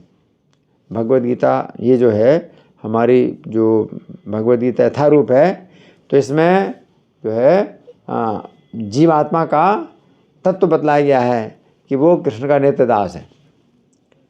लेकिन जो दूसरी गीता है उसमें वो क्या बोलते हैं कि हम ही भगवान हैं। ये बहुत बड़ा ज्ञान है। और गीता, उस गीता के द्वारा वो जो है अपने, कोई भी व्यक्ति भगवान का भक्त नहीं बनता। वो सोचता है कि बस मैं जो है सर्वोच्च मैं ही हो गया हूँ, और या तो भगवान के साथ मिल जाना, एक हो जाना। तो ये जो बातें हैं वो दूसरी गीताओं में मिलती हैं, और उससे क्या होता है, कोई व्यक्ति कृष्ण का भक्त नहीं बनता। और कृष्ण का भक्त नहीं बनता, वे लोग जो है गीता की व्याख्या इस प्रकार से करते हैं कि गीता में से कृष्ण को ही निकाल देते हैं, कृष्ण को ही निकाल देते हैं, और क्या बताते हैं कि हम ही जो है क्या है कि सर्वोच्च हैं, हम ही सर्वोच्च हैं। वो कृष्ण का स्मरण, कृष्ण का जो है जो कथा, वो तो कुछ मतलब उसमें बताते ही नहीं हैं। और गीता के द्वारा वो क्या कहते हैं कि भाई आप इतना समझ लो कि आप स्वयं ही सर्वोच्च हैं, और आपसे बढ़कर कोई नहीं है, और आपको किसी के सामने झुकना ही नहीं है, बस यही। तो ये जो अज्ञान है ना, तो वो सब जो है मतलब उसको सब खंडन किया गया। भगवद गीता यथा रूप में ऐसे अज्ञान को अच्छी तरह से काटा गया, समझाया गया। तो आप जो है किसी एक व्यक्ति को जो कि कुछ धार्मिक है या कुछ धनी भी है और प्रभावशाली है समाज में, तो आप उसको अगर इस तरह से उसके हृदय में ऐसा परिवर्तन ला सकते हैं कि वो भगवद गीता यथा रूप का जो है महात्म्य समझे, तो वो फिर जो है बहुत बड़ा काम कर सकता है। तो इसमें क्या है कि एक व्यक्ति को जो है अगर आप बहुत परिश्रम करके और आप समझा सकते हैं, तो वो जो है बहुत बड़ा काम कर सकता है। आप जो है ये भी कर सकते हैं कि भाई किसी का जो है मान लीजिए उनके घर में जो उनके पिता का देहांत हो गया, या उनकी अब वो है मतलब साल पगड़ी रस्म है, पगड़ी रस्म है, या फिर पुण्यतिथि है, अपने पिताजी की पुण्यतिथि मना रहे हैं, तो आप कह सकते हैं कि भाई उनके नाम से आप जो है 10 गीता बांट दो, या 50 गीता बांट दो, 100 गीता बांट दो। या आप कहेंगे भी हम बांटेंगे 10 गीता 100 गीता, तो वो तैयार हो जाएंगे। वो कहेंगे भाई हम तो नहीं जानते हम किसको बांटना है, आप ही बांट दो। तो आप उनको ये भी चुनाव दीजिए, चॉइस, कि आप बांटें या हम बांटें, या आप सहयोग दीजिए। तो पैसा देने के लिए तैयार हैं। उसमें आप जो है वो स्टिकर भी छपवा सकते हैं उनके नाम के, कि इस व्यक्ति ने जो है अपने माता की स्मृति में ये गीता जो है निःशुल्क वितरण की है। तो स्टिकर जो है छपवा सकते हैं, और गीता में स्टिकर लगा दीजिए। फिर स्टिकर लगा करके आप उनको दे दीजिए कि वो बांटें, या फिर वो आपको देंगे, आप बांटें। तो इस तरह से आप लोग जो है मतलब कार्यक्रम बना सकते हैं। ठीक है प्रभु? यस प्रभु जी। प्रभु जी 2 भक्तों का और प्रश्न है जी, ले सकते हैं प्रभु जी? हाँ हाँ। तो अभय प्रदान प्रणाम आते हैं, उसके बाद त्रिपुणी साहेब प्रभु। हरे कृष्णा प्रभु जी। जी जी, मेरा प्रश्न था कि जैसे आपने बताया कि हम किसी बड़े व्यक्ति के पास जाते हैं और हम उसको एक बार में कल्टीवेट करते हैं। हमारा उद्देश्य होता है कि ज़्यादा से ज़्यादा भगवत गीता डिस्ट्रीब्यूट हो उनके माध्यम से और ज़्यादा से ज़्यादा प्रचार हो। प्रभु जी, मैं जब ऐसा प्रचार करती हूँ तो मेरे अंदर 2 भाव आते हैं। कई बार मतलब पहला तो ये प्रश्न है मेरा कि कल्टीवेशन करते समय जो खंडन करना है उनकी बातों का, क्योंकि मैं देखती हूँ कि अगर हम लोग नए व्यक्ति से, जो बड़ा व्यक्ति है, जो डोनर है, और बड़ा व्यक्ति क्या होता है, बहुत मान सम्मान चाहता है, बहुत प्रतिष्ठा चाहता है, उससे हाँ जी करना पड़ता है हर बात में, और धीरे धीरे करके उसके अज्ञानता को तोड़ना होता है। तो प्रभु जी, क्या खंडन जो है वो अपनी फिलॉसफी, जो हमारी फिलोसफिकल अंडरस्टैंडिंग है, उसके हिसाब से एक बार में तोड़ना चाहिए या फिर थोड़ा वेट करना चाहिए? क्योंकि अगर मैं वेट करती हूँ तो इसका मतलब कल्टीवेशन लेट होगा, और अगर मैं खंडन एक बार में करती हूँ, उसका फिलोसफिकल अंडरस्टैंडिंग तोड़ती हूँ और अपना बताती हूँ जो प्रभुपाद की फिलॉसफी है, तो प्रभु जी एक बार में कल्टीवेशन होगा। तो इसको प्रभु जी कैसे समझ सकती हूँ और कैसे प्रचार में इसको लागू कर सकते हैं? हाँ, देखिए, ये तो जो है निर्भर करता है कि कौन व्यक्ति कैसा है और कौन किस व्यक्ति के अंदर कितना ज़्यादा घमंड है और वो जो है कोई बात नहीं सुनना चाहता। तो अगर ऐसा कोई घमंडी है कि कोई बात सुनना नहीं चाहता है, तो आप उसको केवल यही बता सकते हैं कि ये जो गीता है इसका जो है आपका जो है ये आपको जो है क्या करेगी कि आपके परलोक में रक्षा होगी, आपका परलोक सुधरेगा, आपको अच्छी गति मिलेगी। आप इसको इस तरह से बता सकते हैं कि आप लोगों को अगर बांटेंगे तो उससे आपका जो है, जैसे गाय दान का, तो आप गऊ का दान तो नहीं कर सकते, गौदान आप करना चाहते हैं तो आप गीता का दान करते हैं तो आपको जो है गौदान का पुण्य मिलेगा। तो आप इस तरह से, क्योंकि वो ज्ञान नहीं लेना चाहता है, तो आप इस तरह से बोल सकते हैं कि भाई गौदान का पुण्य मिलेगा इसमें, आपको गंगा स्नान का फल मिलेगा। तो गंगा स्नान तो आप नहीं कर पाते हमेशा, इसमें तो इतना बड़ा मतलब फल है। तो इस तरह से हम जो है उनको कुछ मतलब कर सकते हैं कि जितना वो समझ पाए, है ना। लेकिन अगर कोई व्यक्ति ऐसा है कि वो कुछ बात सुनना चाहता है, तो आप अपना संदेश ना दे करके कि भाई आप अपना संदेश दे रहे हैं, आप केवल इतना ही बताइए हैं कि गीता में भगवान ने कहा है कि परंपरा के द्वारा ही ज्ञान प्राप्त होता है। तो गीता की जो है कोई भी व्याख्या अगर कोई व्यक्ति करता है तो आप देखिए कि उसकी परंपरा है कि नहीं है। अगर उसने परंपरा में गीता को नहीं समझा, नहीं पढ़ा, है ना, तो वो जो है सही व्याख्या नहीं होगी उसकी। तो आप इस तरह से आप कह सकते हैं, दावा कर सकते हैं कि इसमें जो गीता की परंपरा है, इसमें क्या है कि गीता की पुस्तक भी है और साथ साथ उसके टीचर भी हैं। तो भगवान ने ब्रह्मा जी को जो है गीता जो संदेश दिया, है ना, ब्रह्मा जी ने नारद जी को दिया, तो ये परंपरा है और आप दिखा सकते हैं कि ये परंपरा है। प्रभुपाद जी ने जो है परंपरा के आधार पर ये गीता की व्याख्या लिखी है। और चौथे अध्याय का जो श्लोक है तीसरा, एवं परंपरा प्राप्तम एवं राजर्षियो विदु, ये राजर्षियों ने परंपरा के द्वारा ज्ञान प्राप्त हुआ। तो किसके पास परंपरा है जो कि गीता का ज्ञान है जो दे रहा है। जो व्यक्ति गीता का ज्ञान दे रहा है उसकी कोई परंपरा नहीं है ना। तो वो जो है फिर अपनी बातें जोड़ रहा है उसमें गीता में और कुछ गीता की बातें निकाल रहा है, तो वो जो है फिर बहुत बड़ा अपराध कर रहा है। तो इस तरह से हमें फिर उनको बताना पड़ता है। तो हम स्वयं इसके जो है वो हम स्वयं ना बने कि भाई हमारा ज्ञान है। हमें मतलब ये बताना होता है कि ये जो ज्ञान है वो भगवान ने स्वयं जो है जो परंपरा बनाई है, तो भगवान की परंपरा में ही ज्ञान प्राप्त होता है। तो आप इस तरह से कहेंगे तो वो समझ लेगा कि भाई आप अपना कोई संदेश नहीं दे रहे हैं, वो परंपरा के द्वारा ही ज्ञान प्राप्त होता है। तो ये कोई भी टीका हो, गीता की व्याख्या हो, तो परंपरा में वो व्यक्ति होना चाहिए जो कि गीता की व्याख्या कर रहा है। तो इस तरह से आप बोल सकते हैं। तो इसमें आपका जो है अपना कोई वो नहीं होगा कि भाई आप अपना गुण बताने, आपका कोई गुण नहीं है, आप कहें आपका कोई गुण नहीं है, ये तो जो है हम जो दोहरा रहे हैं तो गीता की बातें दोहरा रहे हैं, और वही जो है गुरु होता है जो गीता की बातें दोहराए। तो इस तरह से आप जो है इस बात को अगर आप दोहराते हैं तो उससे क्या होता है कि सुनने वाला भी पवित्र होगा और आप भी पवित्र होंगे। ठीक है जी। यस प्रभु जी, इसमें एक चीज और आती है कि जैसे जब हम प्रचार करते हैं तो प्योरिटी जो होती है, जैसे प्रभुपाद कहते थे प्योरिटी इज द फोर्स, और मैं इसके सुजल सुंदर जी के भी लेक्चर में डेली सुनती हूँ कि प्योरिटी फोकस करना चाहिए। तो जब हम कल्टीवेशन करते हैं तो साधना और प्योरिटी हम लोगों की डिपेंड करती है कृपा पे उस व्यक्ति के ऊपर, मतलब सामने वाले व्यक्ति की स्वीकृति जनरेट होती है। जब मैं देख पाती हूँ प्रभु जी जब प्रचार करते हैं हम लोग, तो किसी की व्यक्ति की मतलब ऊपर एकदम से कृपा होती है, उसकी स्वीकृति एकदम से जनरेट होती है।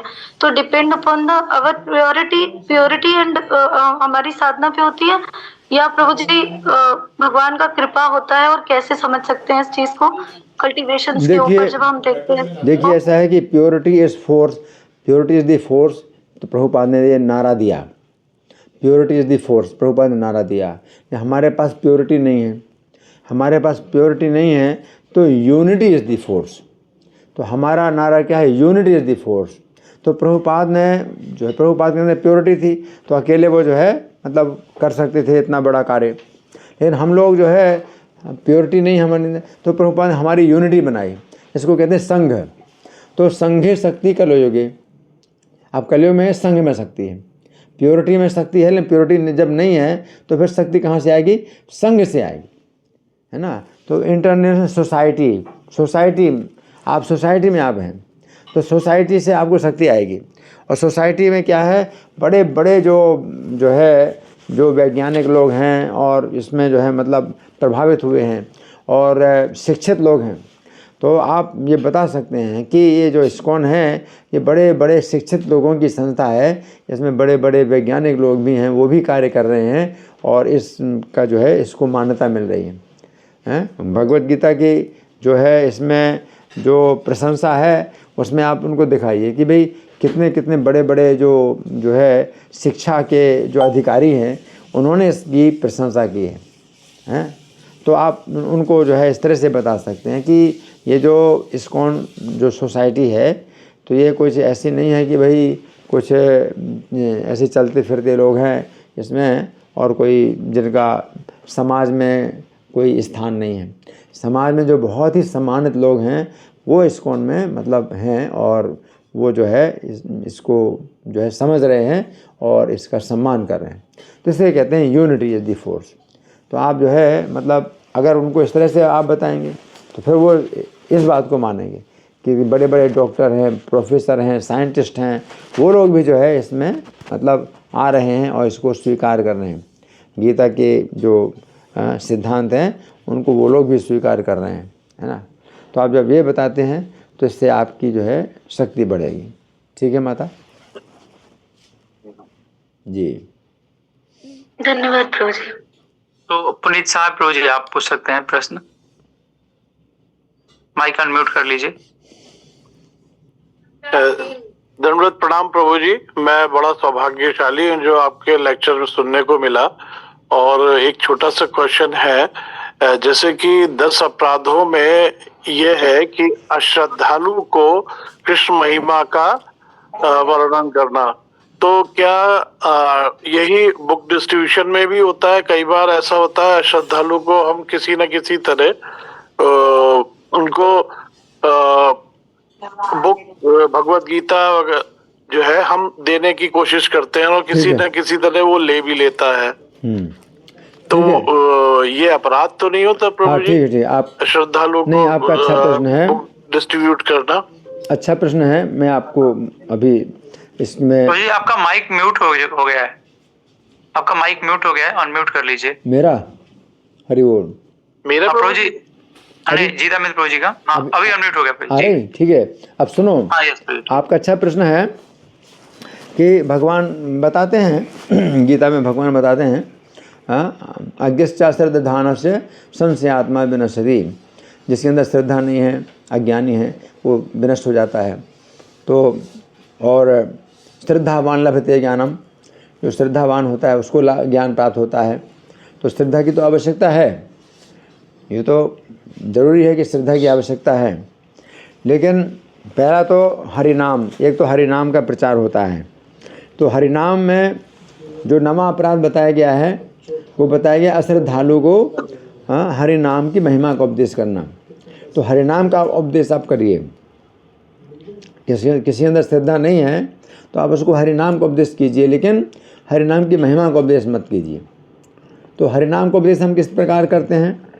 हम उसको नाम नहीं बताते, क्योंकि वो ईश्वर में उसकी श्रद्धा नहीं है और ईश्वर के प्रति उसके अंदर बहुत ही मतलब द्वेष की भावना है। तो हम उसको जो है ये नहीं बताते कि ईश्वर का नाम है, हम बताते हैं कि ये शब्द ध्वनि है, ये मंत्र है और आप इसका जप करेंगे तो आपका तनाव दूर होगा। तो इस तरह से जो है हरि नाम जो है ये फैल रहा है पूरी दुनिया में। चाइना में भी लोग जो है ईश्वर से बहुत नफरत करते हैं। तो उनको भी जो है चाइना में जब प्रचार करते थे गिरधारी स्वामी, तो उन्होंने बताया कि उनके पास एक तरकीब ये थी कि पहले लोगों को बुलाते थे तो कुछ आसन सिखाते थे कि ये आसन करो और इससे आपका जो है शरीर जो है स्वस्थ रहेगा। तो आसन सिखाते थे, इसके बाद फिर मंत्र सिखाते थे, हरे कृष्ण मंत्र। तो ईश्वर का नाम नहीं बताते थे, कहते थे इस शब्द ध्वनि को सुन करके आपके मन का जो तनाव है वो दूर होगा। तो शरीर स्वस्थ करने के लिए और मन का तनाव दूर करने के लिए वो आते थे। और फिर हरे कृष्ण मंत्र का जाप करने से उनकी जब चेतना शुद्ध होती थी तो फिर गीता की शिक्षाएं देते और वो लोग भक्त बनते। तो ये शुरुआत इसी तरह से होती है। और भगवान ने मतलब बताया कि ज्ञान तो उसको ही दिया जाए, उपदेश उसी को दिया जाए जिसके अंदर श्रद्धा हो। अब श्रद्धा नहीं है उनके अंदर तो हम उनको पुस्तक देते हैं। पुस्तक के लिए भगवान ने मना नहीं किया, तो गीता में भगवान ने पुस्तक वितरण की बात नहीं कही। क्यों? क्योंकि टेक्नोलॉजी नहीं थी। लेकिन हमारे जो आचार्य हैं, जो भक्ति विनोद ठाकुर हमारे आचार्य जिस समय थे उस समय उनके जीवन काल में पुस्तक छपाई की टेक्नोलॉजी शुरू हुई। पुस्तक छपाई की जो है टेक्नोलॉजी में क्या होता है कि एक साथ हज़ारों किताबें छप जाती हैं। तो पहले तो हाथ से लिखी जाती थी किताबें और ताल पत्र पर लिखी जाती थी। तो ना तो उतना कागज़ की सप्लाई होती थी और ना कोई इतना लिख सकता था, क्योंकि दबात और पेन होता, पेन भी नहीं होता, कलम होती। तो इस तरह से पुस्तकों का वितरण हो नहीं सकता था। लेकिन जब पुस्तकों की छपाई की टेक्नोलॉजी आ गई, पुस्तकें बहुत मात्रा में। अब पुस्तक आप किसी के हाथ में देते हैं, आप उसको उपदेश नहीं कर रहे हैं और पुस्तक आप उसके हाथ में देते हैं, तो पुस्तक ले लेता है वो, और पुस्तक वो जो है थोड़ा खोलता है और उसको जो है नहीं समझ में आता है, बंद कर देता है और वो रखी रहती किताब। तो उसके अंदर जब इच्छा होगी तब किताब खोलेगा और फिर किताब बंद कर देगा अपनी इच्छा के अनुसार। तो इसमें दोष नहीं लगता। लेकिन अगर आप किसी को ज्ञान का उपदेश करते हैं, है ना, और वो जो है वो भक्त नहीं है और वो सुनने की इच्छा नहीं है उसके अंदर, और आप ज्ञान का उपदेश करते हैं, तो वो जो है भगवान ने मना किया है कि ऐसे व्यक्ति को नहीं बताना, उपदेश नहीं करना, जो तपस्वी नहीं है, जो भक्त नहीं है, हैं, और जो सुनना नहीं चाहता है या जो निंदा करता है। तो उपदेश जो है देने के लिए भगवान ने मना किया, ये पुस्तक देने के लिए मना नहीं किया। तो हमारे आचार्य लोग जो है इस बात में जो है बहुत आपको जो है प्रोत्साहन देते हैं कि आप किताब के रूप में आप दो, तो पुस्तक के रूप में आप दे सकते हैं, उसमें सुरक्षा होती है। तो ज्ञान आप जो है ना दीजिए, उसके बाद समय भी नहीं है, हैं, और आपके पास भी समय नहीं, उसके बाद भी समय नहीं है। लोग इतने व्यस्त हैं आजकल। किताब के रूप में क्या है कि बहुत सुरक्षा रहती है, वो किताब ले सकता है और किताब पड़ी रहेगी। या कभी कभी किताब वो फेंक देते हैं तो डस्टबिन में डाल देते हैं, तो डस्टबिन में भी जो किताब पड़ी थी, तो जो कोई स्वीपर है, जो सफाई करने वाला है, उसके हाथ में किताब आ जाती है और उससे भी जो है वो भक्त बनता है। मैं अपना बता रहा हूँ कि मुझे पहले तो मैं IIT कानपुर में जब एमटेक कर रहा था, तो वहाँ की लाइब्रेरी में मैं जो है आध्यात्मिक पुस्तकें ढूंढता था। तो ऐसे ढूंढते ढूंढते मुझे प्रभुपाद की 3 किताबें वो मिली जो श्रीमद् भागवत के पहले स्कंद के 3 खंड प्रभुपाद ने छापे थे भारत में। तो सन 65 में वो किताब छपी थी, तो उसमें प्रभुपाद का नाम नहीं था, इस्कॉन का नाम नहीं था, भक्ति वेदांत बुक ट्रस्ट का नाम नहीं था, और मुझे कुछ भी पता नहीं था। उसके 3 किताबें मैंने पढ़ी, तो भागवतम के पहले स्कंद का पूरा जो है अंग्रेजी में जो प्रभुपाद का तात्पर्य वो मैंने पढ़ा। और प्रभुपाद को मैं नहीं जानता था कि भाई कौन है। ऐसी भक्ति वेदांत स्वामी कोई व्यक्ति है, और उसको कोई नहीं जानता। अब 78 की बात है, प्रभुपाद तो शरीर भी छोड़ चुके, लेकिन मुझे पता मैं नहीं जानता था प्रभुपाद को। तो मैं सोचा कोई उनको जानता नहीं है, लेकिन ये व्यक्ति जो है इतना बड़ा लेखक है, इतना बढ़िया उसने जो है इस लोगों की व्याख्या की। अच्छा, फिर अब मैं इस्कॉन को बिल्कुल नहीं जान पाया, और मैंने 3 खंड जो श्रीमद् भागवत के पहले स्कंद के थे वो पूरे पढ़ लिए। अब मैं जब घर में आ गया तो जीवन की कोई दिशा तो मुझे मिली नहीं। लेकिन फिर मेरी बुआ के एक लड़के थे लक्ष्मी नारायण, तो उनकी बड़ी रुचि थी मेरे साथ, मतलब बैठने में और जो है कुछ सुनने में, चर्चा करने में। तो उनकी दुकान थी पंसारी की। तो पंसारी की दुकान में जो रद्दी की किताबें आती हैं, तो उसमें जो है एक किताब प्रभुपाद की भी आई थी, और वो थी योग की पूर्णता। तो वो किताब जो है पूरी तरह से सुरक्षित थी, बस थोड़ा सा घिसी किताब थी कि थोड़ा सा मतलब घिस गई थी किताब कि चमक मतलब उसकी मतलब नहीं रही, लेकिन बाकी सब कुछ जो है पूरा सही सलामत था। तो वो तो किताब के पन्ने फाड़ करके पंसारी लोग जो है उसमें कुछ सामान रख करके बेचते हैं।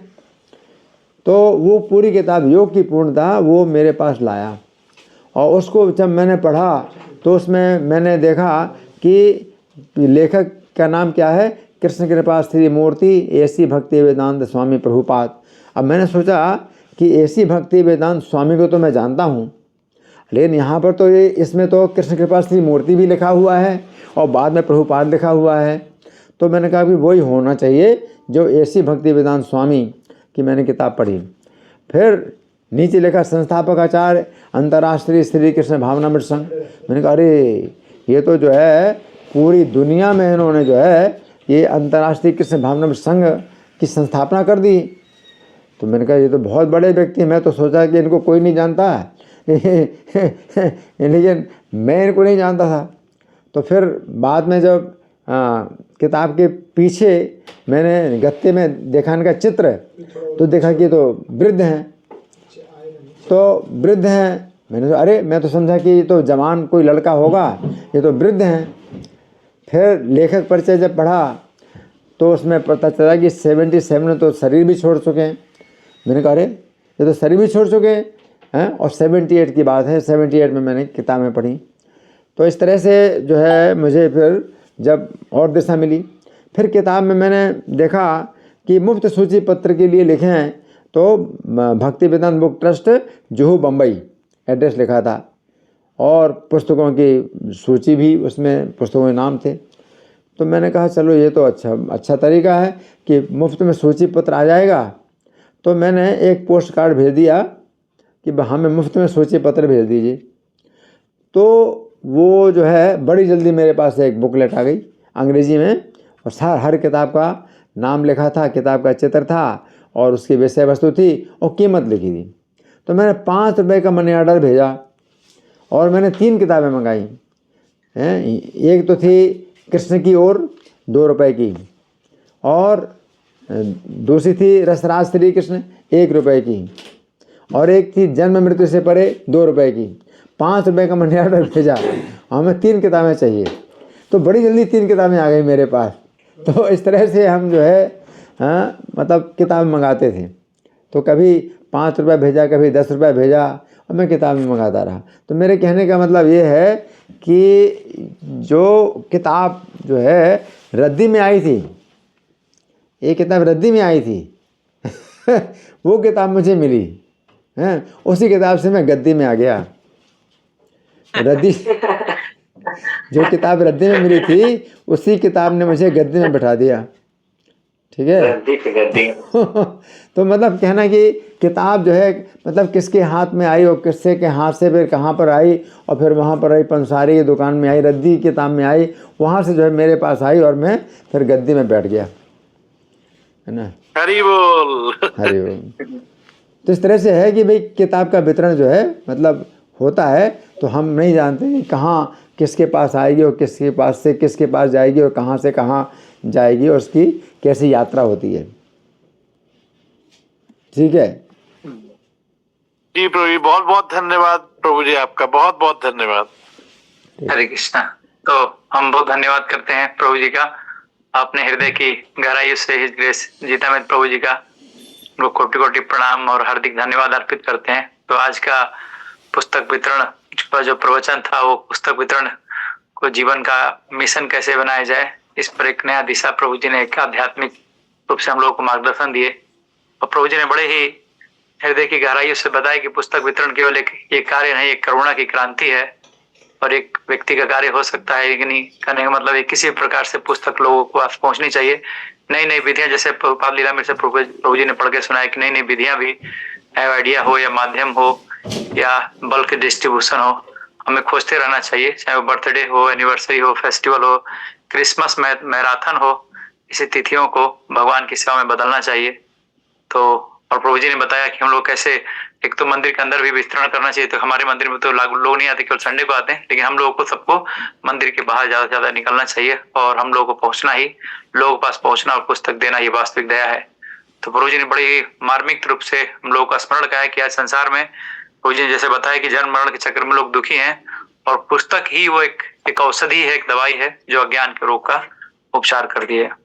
और साथ में प्रभु जी ने श्रील प्रभुपाद जी को शक्तिशाली वाक्य भी हमारे हृदय में अंकित किया कि प्योरिटी इज द फोर्स, बल्कि कम्युनिटी इज द फोर्स, है ना। कि प्योरिटी सबके पास नहीं है, एक कम्युनिटी हम लोग साथ है, तो कम्युनिटी के साथ में हम लोग निकल सकते हैं, यानी शुद्धता से ही वास्तविक शक्ति है। तो बात सही है। तो आज हमने बहुत कुछ प्रभु जी ने सिखाया, कितनी पुस्तकें बांटी जाए, कैसे बांटी, किस भाव से बांटी जाए, किस करुणा से बांटी जाए, किस विश्वास से बांटी जाए। ये पुस्तक किसी के भी सौभाग्य बदल सकती है, जैसे प्रभु जी ने बताई कैसे वो पंसारी की दुकान से कैसे प्रभु जी गद्दी पर आ गए। और प्रभु जी ने एक मूर्ख की बात भी बताई, कैसे एक मूर्ख का जीवन भी शुद्ध ज्ञान से, महामूर्खता से महामंगल भी हो सकता है, बदल सकता है उसका जीवन। तो हम सभी भक्तों की ओर से हम यही प्रार्थना करते हैं, श्री श्री राधा पार्वती भगवान अपनी कृपा बनाए रखें प्रभु जी के ऊपर। और ऐसे ही हम लोगों को भी पुस्तक, सैनिक, करुणा दूत और प्रभुपाद जी के सच्चे उपकरण हम लोग बताते रहें। और हम हृदय से प्रभु जी का बहुत धन्यवाद करते हैं और इसी प्रकार से हम लोग का भी करुणा हमारे ऊपर बनाए रखें, ताकि हम लोग भी ज्यादा से ज्यादा मुरादाबाद के आसपास के क्षेत्रों में पुस्तक वितरण हम लोग कर सके। तो बहुत बहुत धन्यवाद प्रभु जी। तो एक बार प्रभु जी के लिए हम लोग हरे कृष्ण महामंत्र बोलेंगे। हरे कृष्णा हरे कृष्णा कृष्णा